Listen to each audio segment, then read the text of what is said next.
ज्यांना 1 वर्षाची सोय करायची असते ते धान्य पेरतात, ज्यांना 10 वर्षाची सोय करायची असते ते झाडे लावतात, ज्यांना 100 वर्षाची सोय करायची असते ते माणसे पेरतात, परंतु ज्यांना हजारो वर्षाची सोय करायची असते ते विचार पेरतात. गेल्या भारताच्या भूमीमध्ये गेली हजारो वर्ष ज्या ज्या महापुरुषांनी महामानवांनी विचार पेरलेले आहेत त्या सर्व महामानवांना महापुरुषांना विनम्र अभिवादन करणं हे माझं कर्तव्य समजतो. मित्रांनो, जगाला शांतीचा आणि भारताला क्रांतीचा संदेश देणारे तथागत गौतम बुद्ध. अरे आमच्या मायमाऊलीकडे कोणत्याही प्रकारचं लेखन साहित्य उपलब्ध नसताना आमच्या मायमाऊलीने आमचा एक राजा काळजामध्ये चांगल्या प्रकारे साठवून ठेवला. आणि जेव्हा केव्हा दसरा दिवाळी यायची आपल्या भावाला ओळखता आमची मायमाऊली म्हणायची, इडा पिढा जाऊ दे आणि बळीचं राज्य येऊ दे, तो महान सम्राट बळीराजा. दुनिया कैसे बावरी पत्थर की पूजा की जाए, घर की चक्की कोई न पूजे जिसका भी साथ आहे. अर्थात मला जर दगडाची पूजा करायची असेल तर मी जात्याची पूजा करेल, कारण ते जाते पोटाला पीठ देते असा सिद्धांत ज्यांनी मांडला ते संत श्रेष्ठ कबीर. ऐसा राजू चाहूं मैं जहाँ सबको मिले अन्न, छोटे बडे सब समवेदे रहिदास रहे प्रसन्न. मित्रांनो, भागवत धर्माची पताका ज्यांनी पहिल्यांदा आपल्या खांद्यावरती घेतली आणि जगातील पहिलं कीर्तन केलं ते संत श्रेष्ठ नामदेव महाराज. माय बापे केवळ काशी त्याने न जावे तीर्थाची, पुंडलिका काय केले परब्रह्म उभे झाले, तैसे होई समाधान हृदयी धरी नारायण, तुका म्हणे माय बापे अवघी देवाची स्वरूपे. मित्रांनो, आपल्या आई वडिलांच्या पायाजवळ खरा स्वर्ग आहे, खरी काशी आहे, खरी वाराणसी आहे. हे 400 वर्षापूर्वी ज्यांनी सांगितलं ते जगद्गुरु तुकोबर आहे. मित्रांनो, जर मातीने एकी केली तर वीट तयार होते, मातीने एकी केली तर वीट तयार होते, वीटने एकी केली तर भिंत तयार होते, भिंतीने एकी केली तर सुंदर असं घर तयार होतं. मित्रांनो, निर्जीव वस्तू एकत्र आल्या तरी सुंदर असं घर तयार होतं. त्याचप्रमाणे या महाराष्ट्रातील मानवजात जर एकत्र आली तर स्वराज्य निर्माण होऊ शकतं. ही संकल्पना ज्यांच्या डोक्यातून आली ते स्वराज्य संकल्पक शहाजीराजे भोसले. औरों की मां लोरिया गाती थी बच्चों को सुनाने के लिए, लेकिन जिजाबाई सी माँ थी यारो, वीर कथाएं गाती थी शोभा को जगाने के लिए. ते जगातील आदर्श मातृत्व राजमाता राष्ट्रमाता जिजाऊसाहेब. मित्रांनो, या पृथ्वीवरती अनेक शहनशाह झाले, बादशाह झाले, जगज्जेते झाले, परंतु प्रजेवरती छत्र धरणारं जगातील पहिलं उदाहरण ते म्हणजे छत्रपती शिवाजीराजे भोसले. 6 जून 1674 पर्यंत या महाराष्ट्राच्या मातीमध्ये पोरं सरदार व्हायची, दर्जदार व्हायची, हलकारे व्हायची, परंतु 6 जून 1674 रोजी या महाराष्ट्राच्या मातीमधील एक पोर या महाराष्ट्राचा पहिला युवराज झाला. तो युवराज म्हणजे जगातील सर्वोत्तम योद्धा छत्रपती संभाजीराजे भोसले. विद्ये विना मती गेली, मती विना नीती गेली, नीती विना गती गेली, गती विना वित्त गेले, वित्ता विना शूद्र खचले, इतके साधे अनर्थ एका अविद्येने केले असे सांगून स्वतःच्या घरामध्ये शिक्षणाची मोहर मिळवणारे क्रांती सूर्य महात्मा ज्योतिबा फुले. अरे खंडोबाला सोडल्या त्या मुरळ्या झाल्या, खंडोबाला सोडल्या त्या मुरळ्या झाल्या, यलमाला सोडल्या त्या जोगतिनी झाल्या, देवाला सोडल्या त्या देवदासी झाल्या, पण माझ्या सावित्रीबाईला सोडल्या. कोण डॉक्टर झालं, कोण वकील झालं, कोण प्रधानमंत्री झालं आणि कोण राष्ट्रपती झाल्या. त्या क्रांती ज्योती सावित्रीबाई फुले. तुमच्या आमच्या आरक्षणाचे जनक राजाधिक ऋषी राजश्री छत्रपती शाहू महाराज. जग बदल घालून गाव म्हणजे सांगून गेले भीमराव असं सांगणारे लोकशाहीर अण्णाभाऊ साठे, लोकमाता राजमाता अहिल्यादेवी होळकर. मित्रांनो, आपल्या हातामध्ये झाडू घेऊन या महाराष्ट्रातील हजारो गावे ज्यांनी स्वच्छ केली, त्याच गावातील लोकांच्या डोक्यातील घाण रात्री कीर्तनाने साफ केली असे राष्ट्रसंत गाडगे महाराज.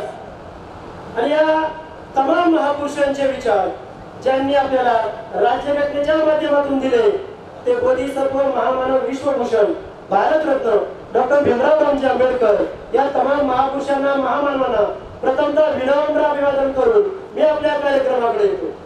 मित्रांनो, गेली 3-4 वर्ष या महाराष्ट्राच्या मातीमधील लोकांना वेगवेगळ्या प्रकारची लागीर झाली. अरे कुणाला आर्चीचं लागीर झालं, कुणाला पैशाचं लागीर झालं, कुणाला कटप्पाचं लागीर झालं, कुणाला बाहुबलीचं लागीर झालं. परंतु गेली 17 वर्ष या ज्ञानदा प्रकाशनाला जे शिवविचाराचं लागीर झालेलं आहे त्याला या जगात तोड नाही. म्हणून प्रथमतः या कार्यक्रमाच्या आयोजकांना मी धन्यवाद देतो. उपस्थित सर्व मान्यवरांना धन्यवाद देतो. आणि ज्या काळामध्ये कुणीच कुणाचं ऐकत नाही त्या काळामध्ये तुम्ही मला ऐकण्यासाठी उपस्थित राहिला, तुम्हाला देखील धन्यवाद देतो. इथे उपस्थित सर्व जिजाऊच्या रणरागींनो, सावित्रीच्या लेकींनो, शंभूराजांच्या छाव्यांनो आणि शिवाजी महाराजांच्या मावळ्यांनो. अरे बऱ्याच वेळा प्रश्न पडतो, जयंती साजरी कशासाठी करायची, कार्यक्रम घ्यायचे कशासाठी हा विचारांचा जागर घ्यायचा. मित्रांनो, जोसेफ मॅझिनी नावाचा एक इटलीचा तत्ववेत्ता होऊन गेला. तो असं म्हणतो, तुम्ही माणसाची हत्या करू शकता पण त्याच्या विचारांची हत्या करता येत नाही. त्याच्या विचारांना छेद देणारा एक महामानव या भारताच्या भूमीमध्ये जन्माला आला. त्याचं नाव आहे डॉक्टर भीमराव रामजी आंबेडकर. ते असे म्हणतात, अरे तुम्ही माणसाची हत्या करू शकता ना, अरे त्याचप्रमाणे तुम्ही विचारांची देखील हत्या करू शकता. त्यासाठी ते एक उदाहरण देतात. ते सांगतात, समजा तुम्ही एखादं घर बांधलं, एखादा बंगला बांधला, एखादी हवेली बांधली, एखादी मोठी इमारत बांधली. अरे तिला शोभा यावी म्हणून तुम्ही त्या ठिकाणी झाडे लावली, वेली लावल्या. आणि या झाडांना आणि वेलींना जर वेळोवेळी खतपाणी घातलं नाही तरी झाड आणि वेली मरतात. मग त्याचं सरपण होतं आणि ती जाळली जातात. महापुरुषांच्या विचारांचं देखील असंच आहे. महापुरुषांच्या विचारांना जर वेळोवेळी खतपाणी घातलं नाही तर महापुरुषांचे विचार मरतात, त्याची लाकडं होतात. शत्रू त्याच लाकडामध्ये आपल्याला जाळत असतो. मग अशी वेळ येऊ नये म्हणून आपल्याला वारंवार या महापुरुषाच्या जयंतीमध्ये विचारांचा जागर करावा लागतो. जगामध्ये अनेक क्रांत्या झाल्या. अरे या क्रांत्या झाल्या कशातून?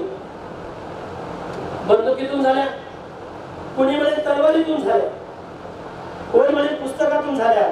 पण या सगळ्या क्रांत्या मानवी मेंदूतून झाल्या. आणि मित्रांनो, आजच्या या काळामध्ये, आजच्या या मानवी मेंदूमध्ये जर शिवचरित्र गेलं तर तो मेंदू तो कधीच गुलाब होणार नाही. मादाम बिह व्हिएतनामच्या परराष्ट्र मंत्री होत्या. 1977 मध्ये या भारतामध्ये आल्या. त्यावेळेस जगजीवनराव बाबू काँग्रेसचे त्यावेळेचे परराष्ट्र मंत्री होते. जगजीवनराव बाबू त्यांना भेटायला गेले. प्रोटोकॉल प्रमाणे त्यांचा पाहुणचार केला. आता भारतातील वेगवेगळी ठिकाणं आपण दाखवली पाहिजेत. कोण म्हणते लाल किल्ला दाखवा, कोण म्हणते कुतुब मिनार दाखवा, कोण म्हणते ताजमहल दाखवा. वेगवेगळ्या ठिकाणं सुचवली गेली. त्यावेळी ती मादाम बिह म्हणती, मला हे काहीही पाहायचं नाही, मला पाहायचा आहे तो रायगड. Where is Raigad? आता या मादाम बिह दिल्लीतलं काही पाहत नाही. ते येत आहेत महाराष्ट्रामध्ये 2000 किलोमीटर. महाराष्ट्रामध्ये आल्या. महाराष्ट्रामध्ये आल्यानंतर त्या रायगडावरती गेल्या. त्यावेळेस कलेक्टर ऑफिस दुसऱ्या बाजूला होतं. सगळं नियोजन केलं गेलं. रायगडावरती पोहोचल्या. रायगडावरती पोहोचल्यानंतर शिवाजी महाराजांच्या समाधीपुढे नतमस्तक झाल्या. शिवाजी महाराजांच्या पुतळ्यापुढे नतमस्तक झाल्या. त्यावेळेस उपस्थितांनी त्यांना प्रश्न विचारला, का होताई, कशासाठी तुम्हाला एवढा शिवाजी महाराजांचा आदर आहे? त्यावेळेस ते सांगतात, 1955 ते 1975 गेली 20 वर्ष अगोदर फ्रान्स आमच्याशी लढत होतं. त्या फ्रान्सला बाजूला काढून अमेरिका आमच्यावरती चालून आली. 20 वर्ष आमचा लढत चालू होता. आमचं मनुष्यबळ कमी होतं. त्या परिस्थितीमध्ये आमचे सैनिक हरायचे, हिंमत सोडायचे, कधी कधी माघार घ्यायचे. ज्यावेळेस आम्हाला असं वाटायचं की आमचे सैनिक हरलेले आहेत, माघार घेत आहेत, त्यावेळेस आम्ही आमच्या सैनिकांना तुमच्या या राजाच्या आणि त्याच्या मावळ्यांच्या पराक्रमाच्या कथा सांगायचं. आणि ज्यावेळेस या कथा आम्ही सांगायचं त्यावेळेस आमचे सैनिक पेटून उठायचे आणि शत्रूवरती तुटून पडायचे. त्यामुळे काय झालं, एक नाही दोन नाही, तब्बल 20 वर्ष आम्ही अमेरिकेला झुंजत ठेवलं आणि आम्ही विजेता झालो. त्याचं संपूर्ण श्रेय जर कुणाला जात असेल या तुमच्या राजाला जातं. त्याचं नाव छत्रपती शिवाजी महाराज. मित्रांनो, यावेळी ते थांबले नाही. थोडा वेळ गेला.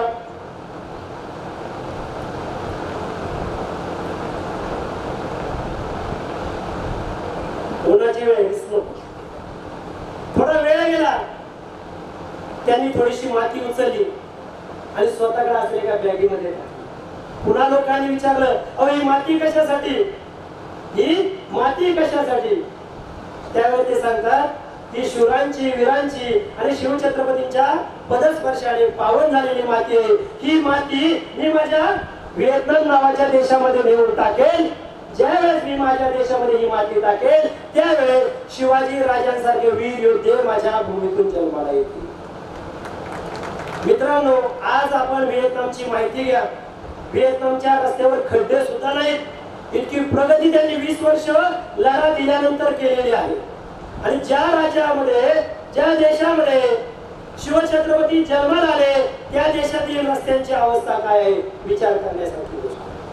मित्रांनो, इथं कोल्हापूरचे कुणी ऐका, उदयसिंह गायकवाड हे नाव तुम्ही ऐकलं असेल कोल्हापूरच्या मंडळींनी, कारण ते कोल्हापूरचे खासदार होते. आणि हे उदयसिंह गायकवाड इंग्रजींच्या अतिशय जवळचे होते. मग इंग्रजींनी काय केलं, एक शिष्टमंडळ तयार केलं आणि क्युबा नावाच्या देशाला भेट देण्यासाठी पाठवलं. त्यावेळेस उदयसिंह गायकवाड आणि त्यांचं शिष्टमंडळ क्युबा नावाच्या देशाला भेट द्यायला गेलं. भेट झाली, 15 दिवस चालली, भेट झाली, संपूर्ण देश पाहिला गेला आणि पुन्हा परतीच्या प्रवासाला आले. विमानतळावरती गायकवाड साहेब आणि त्यांचे सहकारी पोहोचले आणि त्याच वेळेस एक अधिकारी जोरजोरात पळत आला, जोरजोरात पळत आला आणि म्हणू लागला, इथं उदयसिंह गायकवाड कोण आहे? साहेब म्हणाले, मी आहे.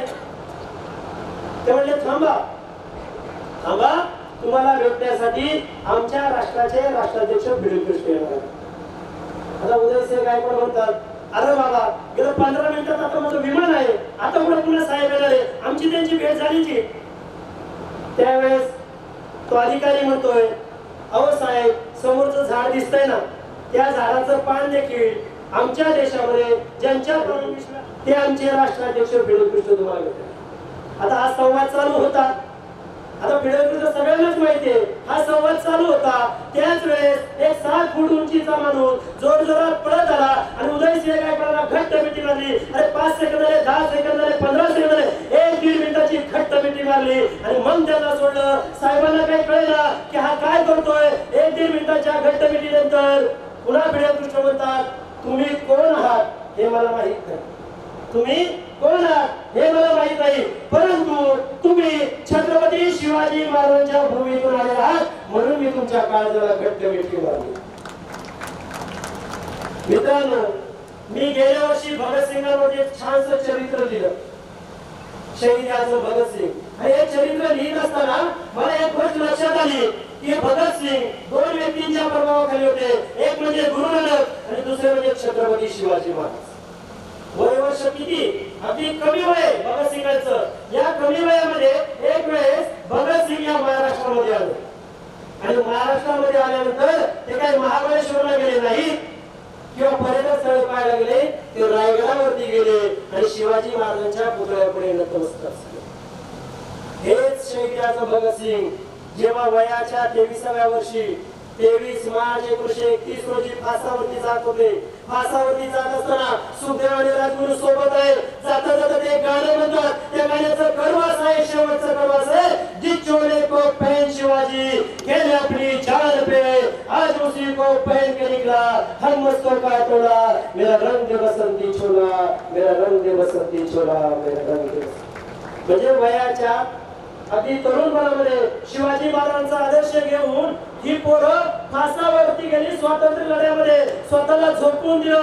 उमाजी नाईक राज्य क्रांतिकारक आपल्या सगळ्यांना माहिती आहे. बऱ्याच ठिकाणी त्यांना केवळ दरोडेखोर म्हणून उल्लेख केला, पण ते तसं नाही, कारण इंग्रजांचा आणि सावकारांचा जाच सामान्य जनतेवरती वाढला होता.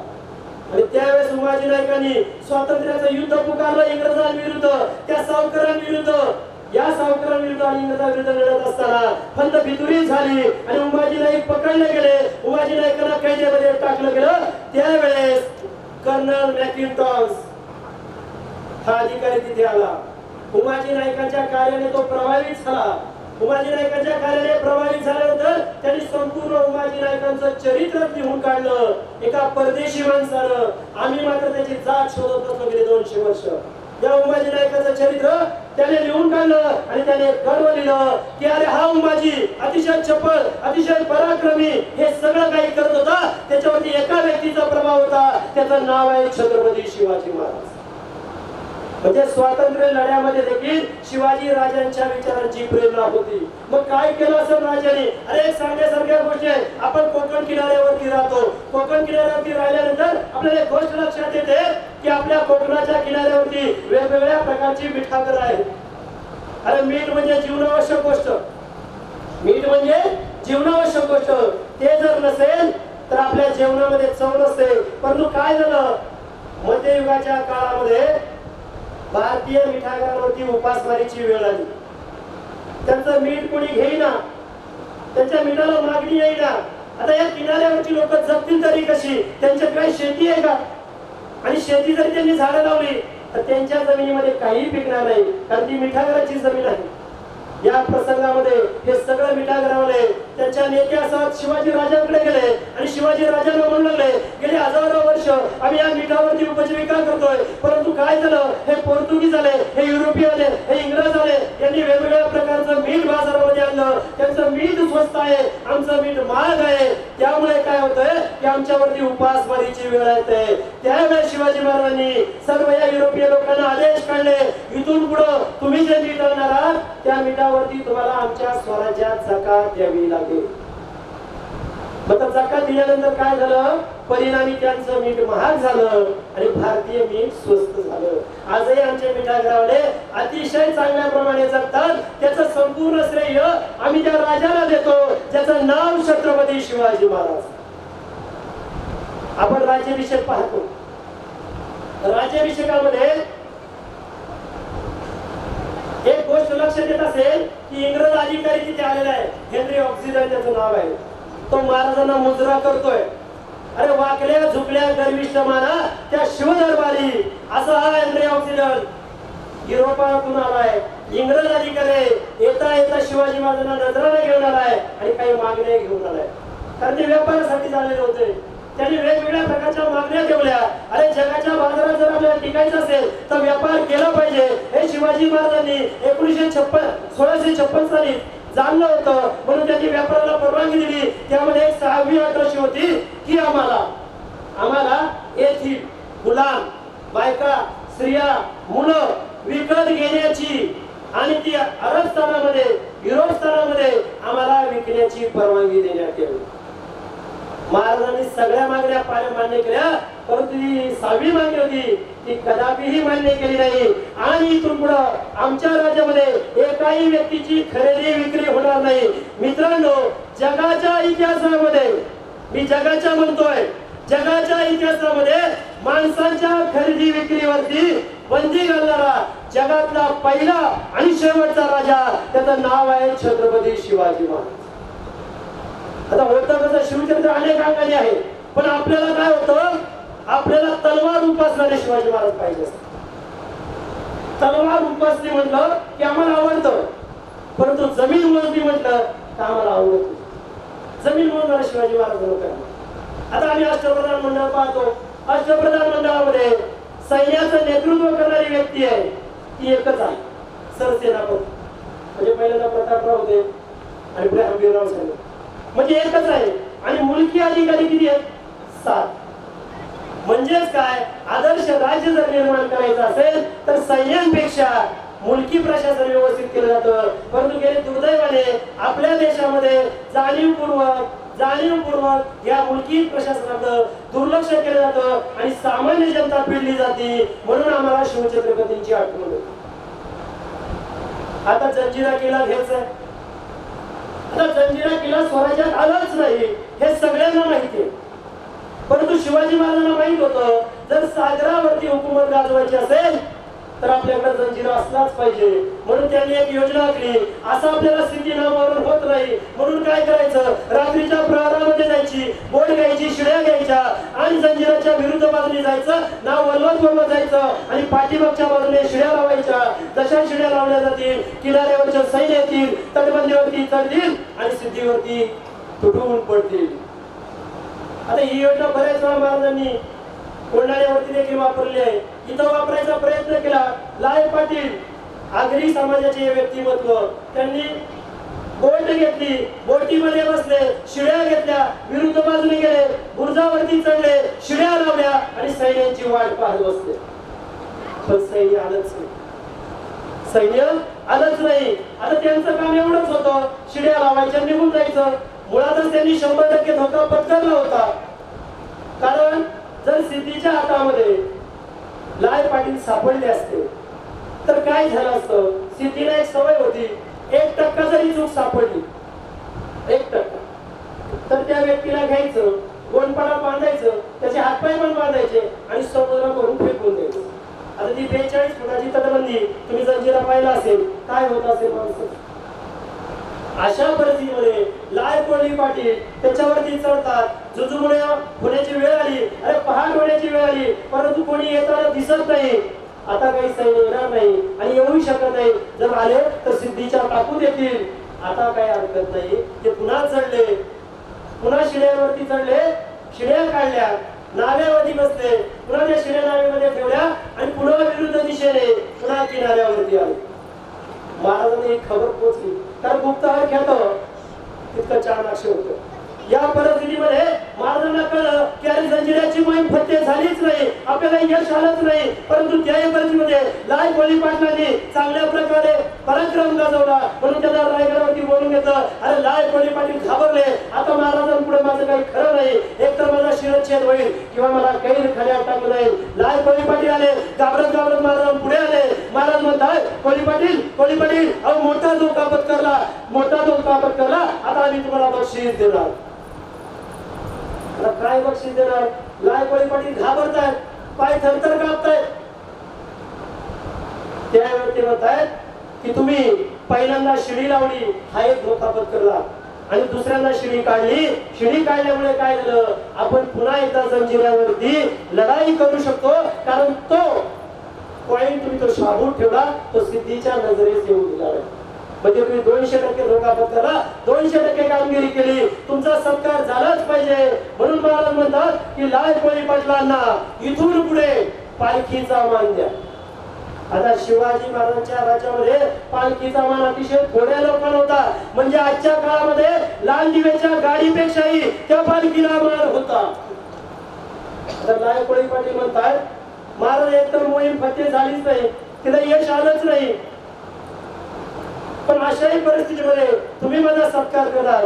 पण राज मी तर समुद्राचा माणूस, मी तुमच्या पालखीचं काय.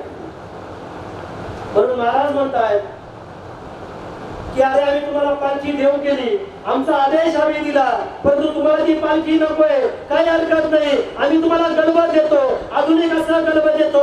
आणि आधुनिक असं गलबत महाराजांनी त्या लाय कोळी पाटलांना दिलं आणि त्या गलबताला नाव दिलं पालखी. म्हणजे आदेशही राहिला, पालखी पण राहिली.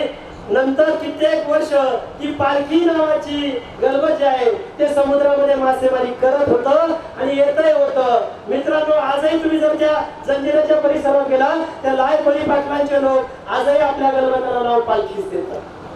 खरं तो राजांचा आदेश होता. आता महाराज म्हणतायत की तुम्हाला पाटील ही पदवी कोणी दिली.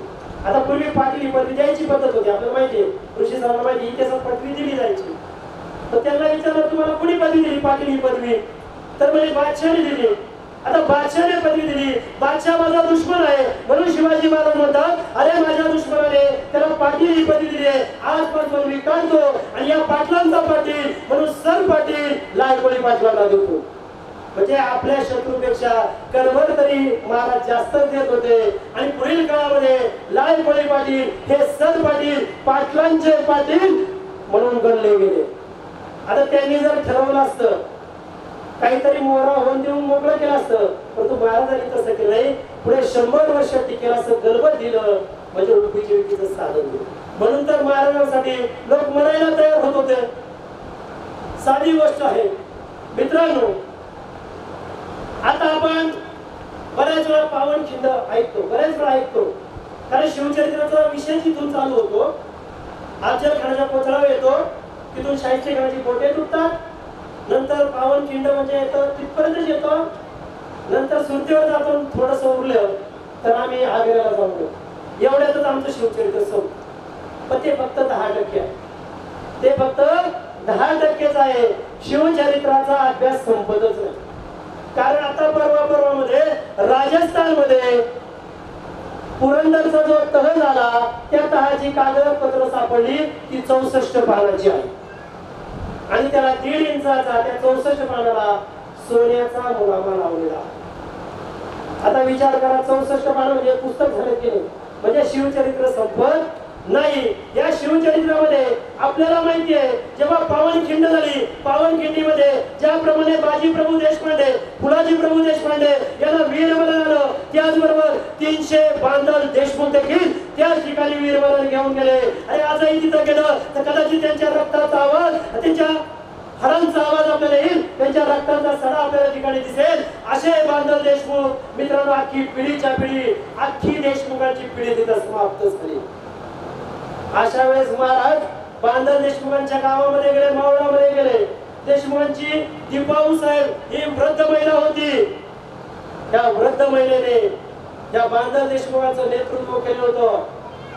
आपण जर आधुनिक काळात आता जी शिवाजी महाराजांचे चित्रपट आहेत त्याच्यामध्ये लक्षात येईल त्या बांधल देशमुखांची ती दीपाऊ साहेब दाखवलेली आहे.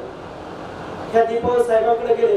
दीपाऊ साहेबांकडे गेल्यानंतर अरे कोण कोण वीरमरण घेऊन गेले यांची यादी केली आणि ज्या घरामध्ये कुणीच शिल्लक राहिलं नाही त्या लोकांसाठी महाराजांनी त्या काळामध्ये अडीशेरी नावाची योजना सुरू केली. आज आम्ही जे रेशनिंग म्हणतो ना, हे रेशनिंगचा उद्गाता दुसरा तिसरा कुणी नसून आमचा राजा छत्रपती शिवाजी महाराज आहे.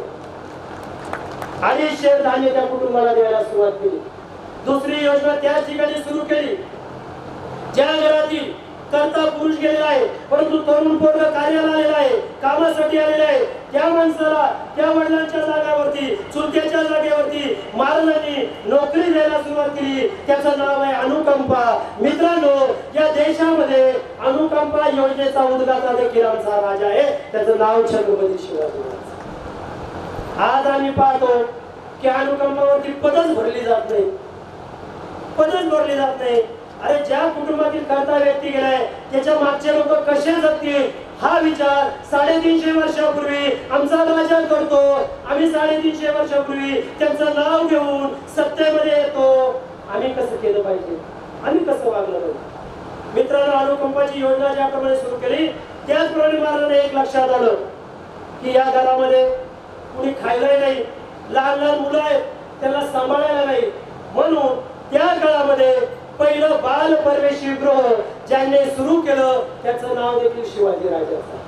म्हणजे किती योजना एकच व्यक्ती सुरू करतोय, विचार करण्यासारखी गोष्ट आहे. मित्रांनो, अजून एक महत्वाची योजना सुरू केली, तिचं नाव आहे पेन्शन. आता पेन्शनचा उद्गाता देखील इंग्रज नाही, शिवाजी महाराज. आम्हाला इंग्रजांच्या पेन्शन माहिती आहे, इंग्रजांनी दिलेल्या पेन्शन माहिती आहे, कुणी कशा मिळवलं हे पण माहिती आहे.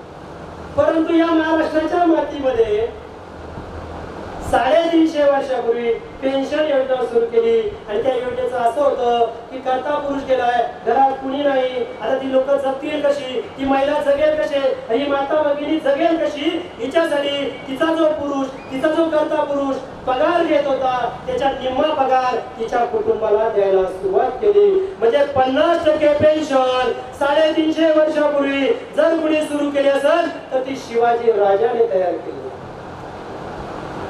म्हणून हे रयतेचं राज्य हे आपल्याला का वाटतं की रयतेचं राज्य होतं, शिवाजी महाराजांचं राज्य स्वतःचं राज्य का होतं? कारण आदिलशहाच्या राजाला आदिलशाही म्हटलं गेलं, मुघलांच्या राज्याला मोगलशाही म्हटलं गेलं.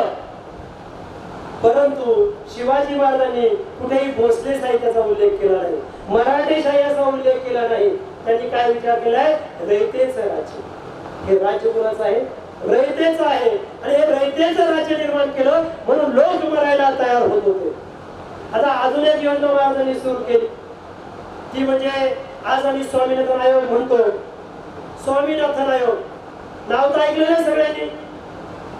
स्वामीनाथन आयोग म्हणजे काय तर शेतकऱ्याच्या मालाला हमी भाव दिला पाहिजे, म्हणजे उत्पन्नाच्या म्हणजे खर्चाच्या दीडपट.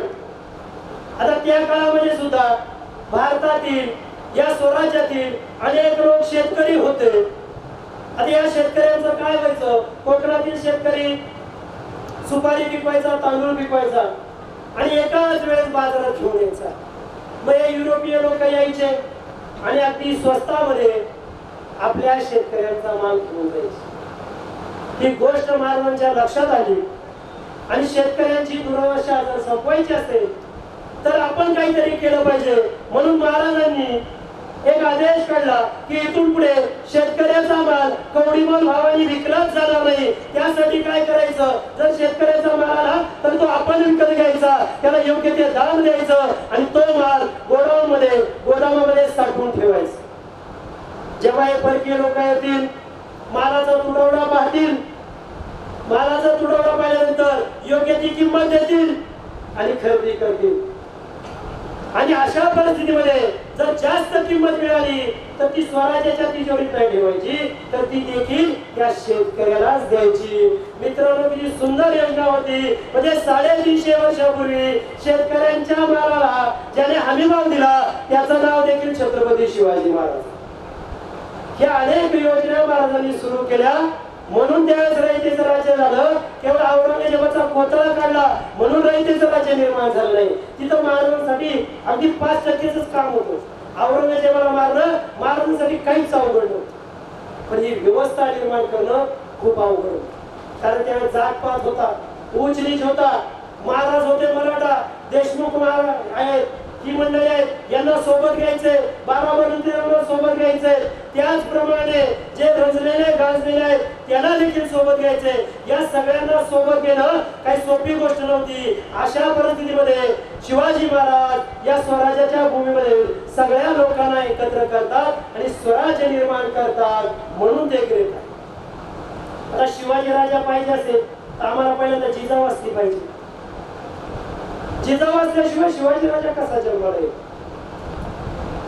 त्यासाठी आम्हाला जिजाऊ असली पाहिजे. पण जिजाऊ पाहिजे तर त्याआधी आम्हाला लखुजी राजांसारखा बाप असायला पाहिजे.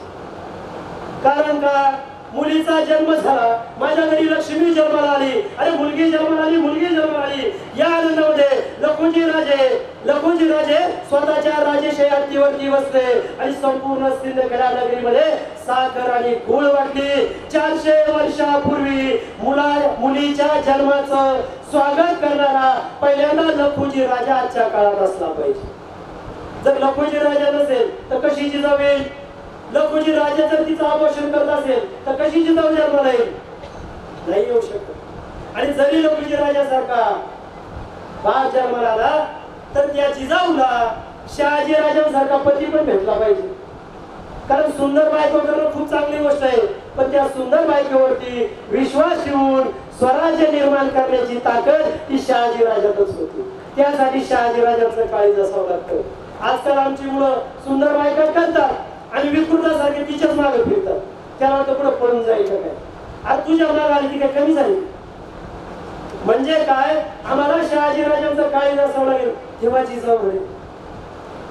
बरोबर की नाही? म्हणून मित्रांनो, आता एक छोटीशी कथा बऱ्याच वेळा मला लक्षात येते. जेव्हा आमचा सोन्या टीव्ही पाहत असतो, आता ही सांगते किंवा मी तेजस गोयसाठी सांगतो, त्याला लय आवडते म्हणून सांगतो, बाकी काय नाही. मित्रांनो, आमचा हा सोन्या टीव्ही पाहत असतो आणि टीव्ही पाहत असताना हा सोन्या मांडीवरती खेळत असतो. मांडीवरती खेळत असताना आमची मायबावली त्या टीव्ही मध्ये एक स्त्री पाहून होते, अरे सोन्या तुला अशीच बायको करायची. आता त्या सोन्याला त्यावेळेस काही कळत नाही. सोन्या म्हणतो ठीक आहे. सोन्या जेव्हा 8वी 9वीला जातो, सोन्याला विचारलं, का रे सोन्या तुला कशी बायको करायची? तो म्हणतो मला ऐश्वर्याबाई सारखी बायको, मला आलिया भट सारखी बायको.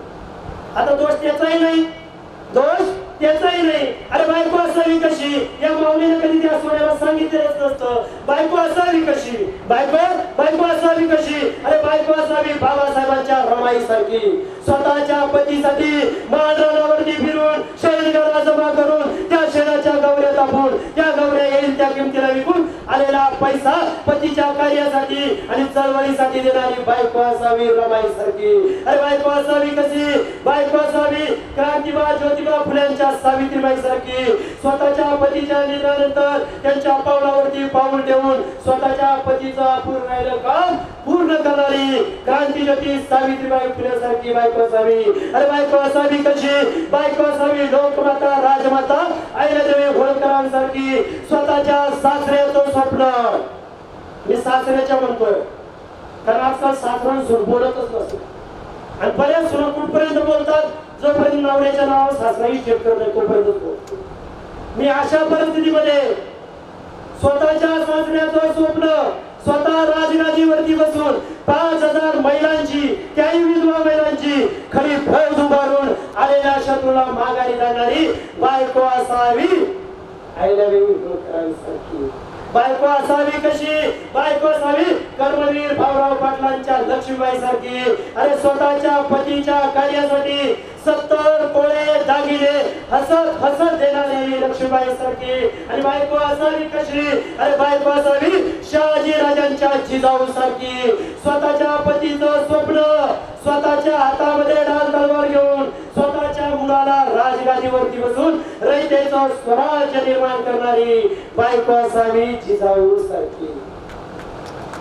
आणि ज्या वेळेस आमच्या बायांना कळेल रमाई भीमाई जिजाई त्यानंतर तयार होणार नाही कुठलाही आसाराम भाई. म्हणजे शिवचरित्राची गरज काय? काय गरज आहे? कारण त्या काळामध्ये काय होत होतं हे आपल्याला माहिती आहे.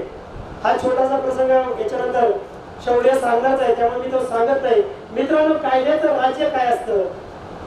एकदा अगदी 2 गुण राहिले होते शेतकऱ्याचे आणि त्या अधिकाऱ्यांनी वेळेत दिले नाही तर तो शेतकरी शिवाजी राजांकडे आला आणि माझे 2 गुण काय केले विचारतात.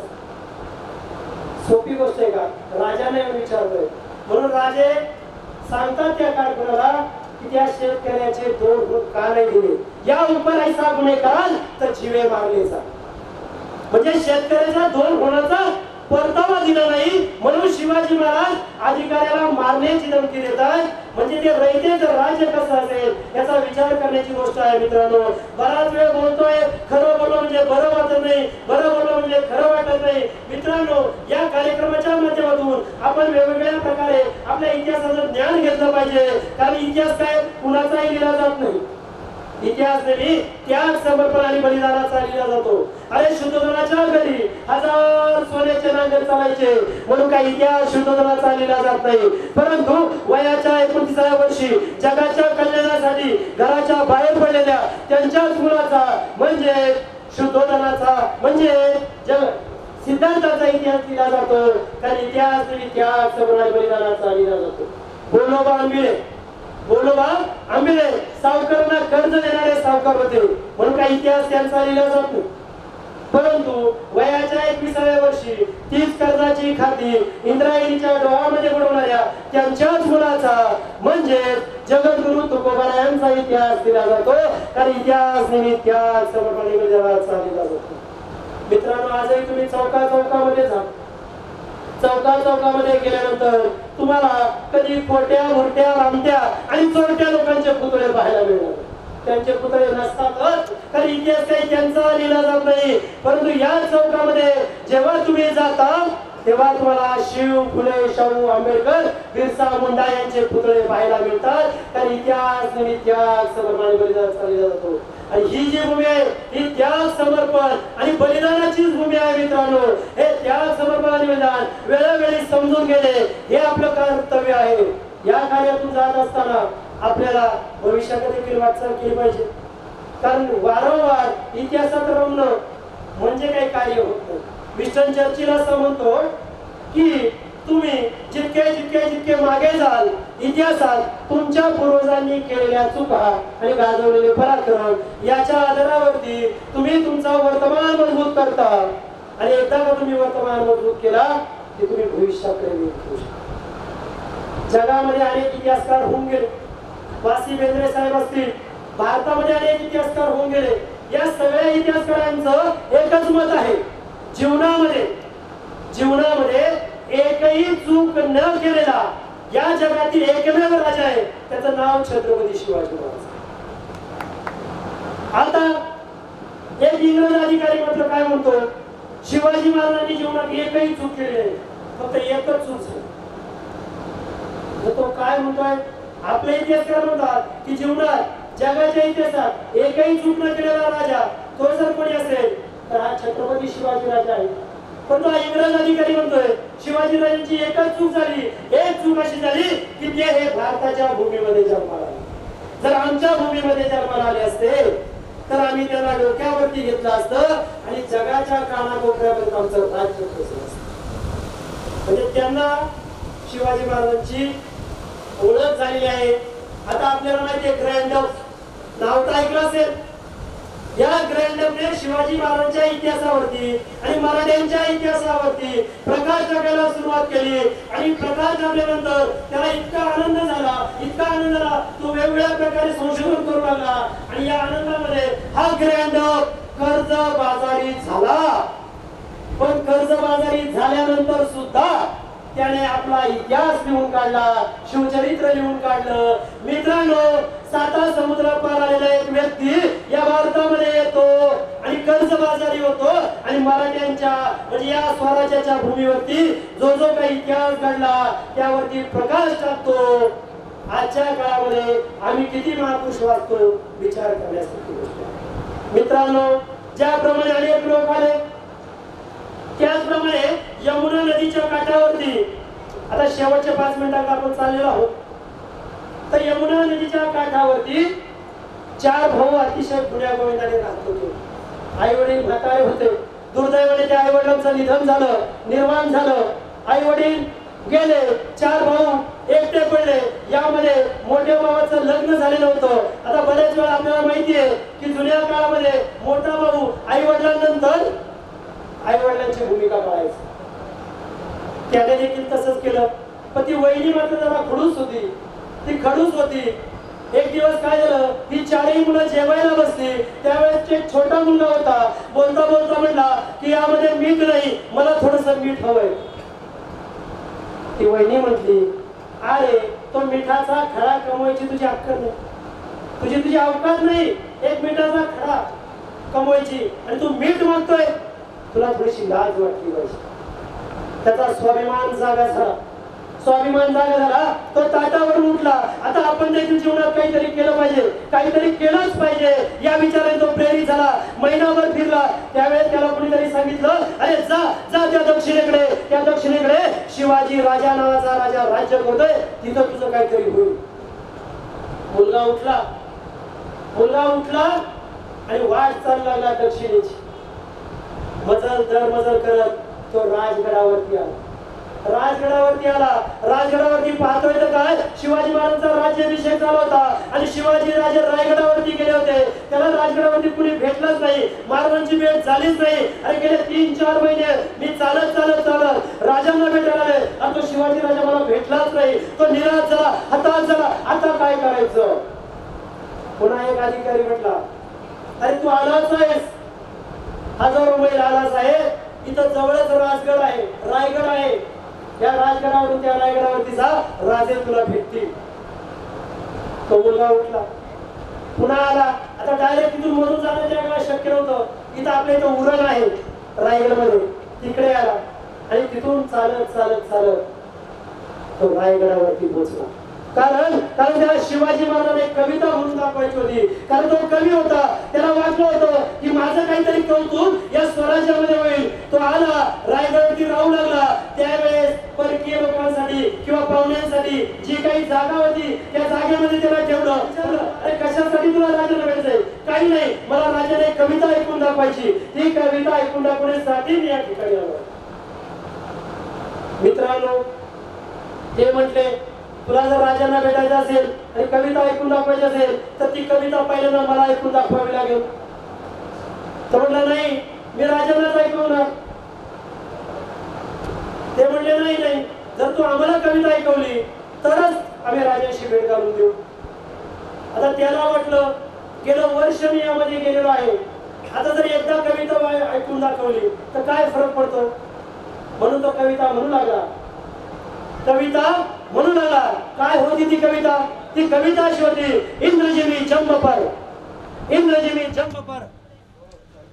इंद्रजिमी जंब पर वाड़उसु अंब पर रावणस दंब पर रघुकुल राज है पौनबारी भाव पर संबुरति नाव पर जो सहस्र दाव पर राम राज है द्रावाद्रुमदुंड पर चीता मृगजुंड पर भूषण विदुंड पर जैसे मृगराज तेज तम अंश पर कानजिमी कंस पर त्योमलिच वंश पर शेर शिवराज है।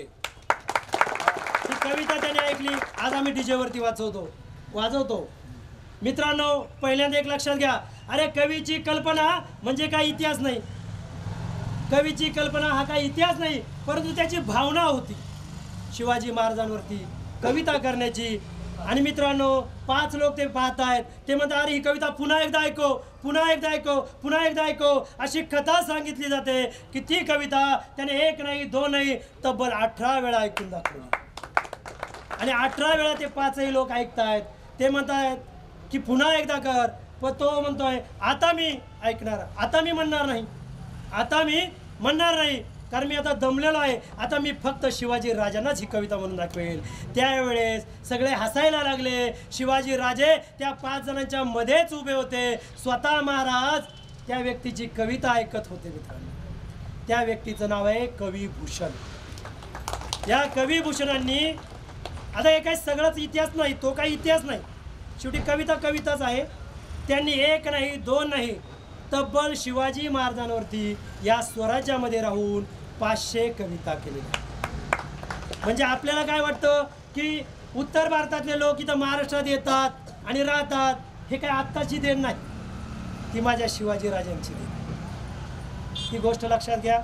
आता शेवटाकडे जात असताना अतिशय सुंदर हा कार्यक्रम या ठिकाणी आयोजित पार पडलेला आहे। या कार्यक्रमाच्या माध्यमातून दरवर्षी संध्याकाळच्या वेळेला कार्यक्रम होत असतो, परंतु युवराज भाऊंनी आम्हाला सकाळच्या वेळेमध्ये बोलवलं, तुम्ही मला ऐकून घेतलं, तुम्हा सगळ्यांना मी धन्यवाद देतो।